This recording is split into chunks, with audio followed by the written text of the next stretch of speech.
അപ്പൊ കോൺഗ്രസ് CPM-ന്റെ നിലപാടെന്തായിരിക്കും സഭയ്ക്കകത്ത്? നിങ്ങൾ രാഹുൽ മാങ്കൂട്ടത്തിലിനെ മൗനത്തോടു കൂടി സ്വീകരിക്കുമോ? അദ്ദേഹത്തിനെതിരായുള്ള പ്രതിഷേധം അവിടെ ഉയരുമോ?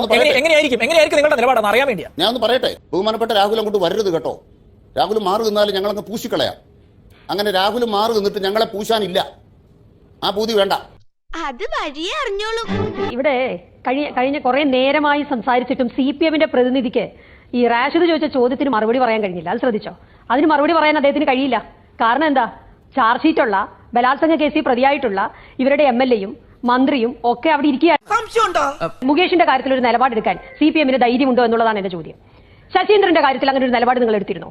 എല്ലാം പോട്ടെ, സ്വപ്ന സുരേഷ് എന്ന് പറയുന്ന സ്ത്രീ എത്ര വ്യക്തമായിട്ടാണ് ആരോപണം പറഞ്ഞത്? കടകംപള്ളി സുരേന്ദ്രന്റെ പേരിലുള്ള പറഞ്ഞത്.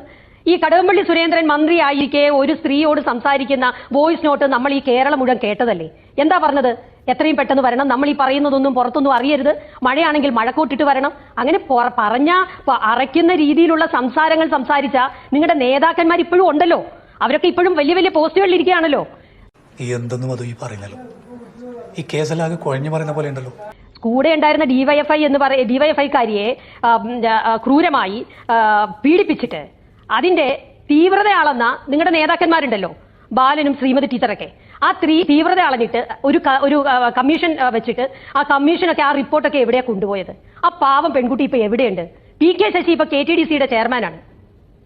ശശി എവിടെയാ ഇരിക്കുന്നത്? സ്വന്തം പാർട്ടിയിൽപ്പെട്ട ഒരു MLA-യുടെ മകളെ ക്രൂരമായി പീഡിപ്പിച്ചിട്ട് 2 വർഷം പാർട്ടിയിൽ നിന്ന് മാറ്റി നിർത്തിയത് നിങ്ങൾ കണ്ണിൽ പൊടിയിടാൻ വേണ്ടിയല്ലേ ചെയ്തത്? ഞങ്ങൾ അത്തരത്തിൽ കണ്ണിൽ പൊടിയിടാനുള്ള ഒരു പ്രവൃത്തിയും ചെയ്തിട്ടില്ല. സത്യമാണെങ്കിലും എനിക്ക് അംഗീകരിച്ചു കൊടുക്കാൻ പറ്റുമോ?